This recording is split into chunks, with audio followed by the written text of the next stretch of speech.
नमस्कार शेतकरी मित्रांनो, मी हरिदेवदास ठोंबरे। शेतकरी मित्रांनो, आज आपण एका शेतकरी मित्राच्या डाळिंबाच्या प्लॉटमध्ये आलेलो आहे। हा प्लॉट विश्रांती काळात या प्लॉटमध्ये आपली 10 दिवसापूर्वी भेट झाली होती आणि आज परत या प्लॉटमध्ये मी व्हिजिटसाठी आलेलो आहे। हा प्लॉट विश्रांती काळात असताना या प्लॉटचं वैशिष्ट्य असं आहे, दरवर्षी आपण जवळजवळ 5-10 बागा अशा प्रमाणात बहार धरण्याचा प्रयत्न करतो किंवा आपण धरतोय। गेल्या वर्षी सुद्धा आम्ही काही बागांमध्ये हा प्रयोग केला होता। शेतकरी मित्रांनो, या प्रयोगामुळे जवळजवळ त्या शेतकऱ्यांचं बाग सेटिंग होईपर्यंत 1.5-2 महिन्यातला जो कालावधी आहे, जवळजवळ 1.5 ते 2 महिन्यातला या कालावधीमधला खर्च हा कमी झालेला आहे। जवळजवळ 2 एकराच्या प्लॉटमध्ये 40 ते 45 हजार रुपये खर्च या प्लॉटमध्ये सेटिंग होईपर्यंत ज्या ठिकाणी होतो त्या ठिकाणी तो खर्च वाचलेला आहे। या व्हिडिओच्या माध्यमातून मी तुम्हाला अनुभव सांगण्याचा प्रयत्न करणार आहोत। आता या प्लॉटमध्ये ज्यावेळेस सगळ्या प्लॉटमध्ये भेट दिल्यानंतर हे लक्षात आलं की प्रत्येक झाडावर जवळजवळ 40 पासून 60, 70, 80 पर्यंत फळ सेटिंग या ठिकाणी झालेली आहे। 30, 40, 50 पर्यंत मादी संख्या सुद्धा या प्लॉटमध्ये आहे। हा प्लॉट विश्रांतीत सोडल्यानंतर या ठिकाणी या प्लॉटला जी काडी मॅच्युअर झालेली आहे, जी काडी तयार झालेली होती, या काडीमधून इथं आपल्याला बऱ्या प्रमाणात मादी कळी दिसली। मागं काही दिवसापूर्वी मी या प्लॉटमध्ये आल्यानंतर शेतकरी मित्रांना मी सांगितलं होतं की आपण या प्लॉटमध्ये कळी निघते, आपण असाच याला या ठिकाणी धरण्याचा प्रयत्न करू, बाहेर धरण्याचा प्रयत्न करू। तोच प्रयोग आम्ही केला आणि जवळजवळ 80% पर्यंत तो प्रयोग आता या ठिकाणी सक्सेस झालेला आहे। राहिलेले 20% सध्याच्या स्थितीनुसार बाग पूर्णपणे या ठिकाणी लोड होणार आहे, पूर्णपणे झाड आपल्याला पाहिजे तितके फळं देणार आहे।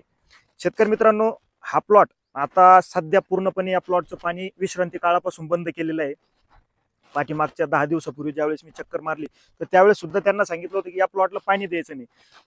ज्या मध्यम जमिनी आहे, ज्या ब्लॅक सॉइल जमिनी आहे, या जमिनीमध्ये अशी झालेली सेटिंग आपण ही पकडू शकतो, त्याचा फायदा आपल्याला नक्कीच होऊ शकतो। परंतु एकदम जर हलकी जमीन असेल तर अशा हलक्या जमिनीमध्ये ही जी कळी निघालेली आहे, ही कळी आपल्याला त्या ठिकाणी तितकीशी टिकत नाही आणि कळीचा जो स्ट्रोक असतो हा सुद्धा छोटा भेटतो आणि बाग जास्तीची ताणावर गेल्यामुळं ही कळी निघत नाही। परंतु बहार धरलेला नसताना या बागामध्ये आपल्याला कळी दिसून येत आहे आणि अशा स्थितीमध्ये ही बाग आपल्याला धरायची आहे। जवळजवळ या शेतकऱ्यांचा 1.5 ते 2 महिन्याचा कालावधी या ठिकाणी कमी झालेला आहे। आता बऱ्याच ठिकाणी सेटिंग जवळजवळ 60-70% पर्यंत सेटिंग झालेली आहे। अशी सेटिंग आता या ठिकाणी या बागेमध्ये हा दरवर्षीप्रमाणे काही बागांमध्ये प्रयोग करतो, तसाच प्रयोग या बागेत सुद्धा करायचा आहे।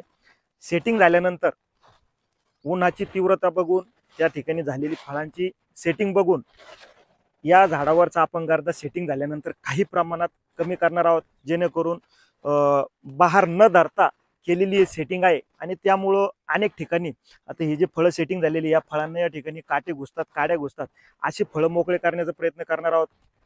शेतकरी मित्रांनो, या बागांना आता इथून पुढचं जर नियोजन, अशी जर तुमच्या बागेची परिस्थिती असेल, ज्या मध्यम जमिनी आहे अशा जमिनीमध्ये अशी परिस्थिती बऱ्याच वेळेस तयार होते, ते त्या जमिनीवर आणि झाडावर अवलंबून असतं। त्या बागामध्ये असलेलं स्टोरेज, ते काडी जर चांगली तयार झालेली असेल आणि काही प्रमाणात ओलावा जर खालून त्या झाडाला मिळत असेल काडी तयार झाल्यानंतर, तर अशा वेळेस बाग आपल्याला त्या ठिकाणी कळी निघताना दिसून येते। आता जर अशा स्थितीत तुमची बाग असेल तर नक्की त्या ठिकाणी तुम्ही तुमच्या निरीक्षणानुसार आणि अनुभवानुसार बहार धरण्याचा प्रयत्न करू शकता। मी गेल्या 4-5 वर्षापासून अनेक बागांमध्ये आम्ही हे प्रयोग केलेले आहे। फक्त या ठिकाणी पहिला तोटा असा आहे की जर आता ही फळाची सेटिंग झालेली आहे, ही सेटिंग जर या ठिकाणी आता छोट्या काडीला असेल तर याला शेवटपर्यंत आपल्याला साईज थोडी कमी येते, परंतु जी पोटामध्ये सेटिंग झालेली असते याला बऱ्यापैकी साईज येते। पण जर तुमचा 1.5 महिन्याचा 2 महिन्याचा कालावधी त्या ठिकाणी वाचत असेल आणि 50,000 रुपयापर्यंत जर आपला खर्च वाचत असेल तर नक्कीच हा बहार धरायला आपल्याला काही अडचण येत नाही। आता या बागेला पुढचं नियोजन जर म्हटलं तर आपण जवळजवळ 25-30 मिनिटं पाणी देणार आहे, कारण पाणी हे झाडाचं वय आणि त्या ठिकाणी जमिनीचा असलेला पोत याच्यावरती ते अवलंबून असतं। कारण प्रत्येकाची जमिनीचा प्रकार हा वेगवेगळा असतो, झाडाचं वय वेगवेगळं असतं, झाडावर असलेला माल, झाडावर असलेलं काडीतलं स्टोरेज, पानांची संख्या, याच्यावरती आपण पाण्याचा अंदाज हा ठरवायचा असतो। लय किचकट पुस्तकी भाषेत न जाता आपण सरळ सरळ झाडाचं निरीक्षण करून त्या ठिकाणी काम करण्याचा प्रयत्न करायचा। फळबागेत काम करायला आपल्याला अगदी सोपं पडतं. आपण जर नुसतं पुस्तकी ज्ञानानुसार त्या ठिकाणी काम करण्याचा प्रयत्न केला तर नक्कीच एक बाजू आपली कुठली तरी पाठीमागे येताना आपल्याला दिसून येते. शेतकरी मित्रांनो, या बागेला आतापर्यंत एक थेंब पाणी दिलेलं नाही विश्रांती काळापासून. आता याला पाणी सोडणार थोड्या प्रमाणात. या ठिकाणी आपण पाण्यातून काही वॉटर सोल्युबलचा आपण या ठिकाणी वापर करणार, खताचा वापर करणार. आणि काही ठिकाणी आता माव्याचा प्रादुर्भाव दिसून येतो, पाकळी करप्याचा प्रादुर्भाव हा दिसून येतो.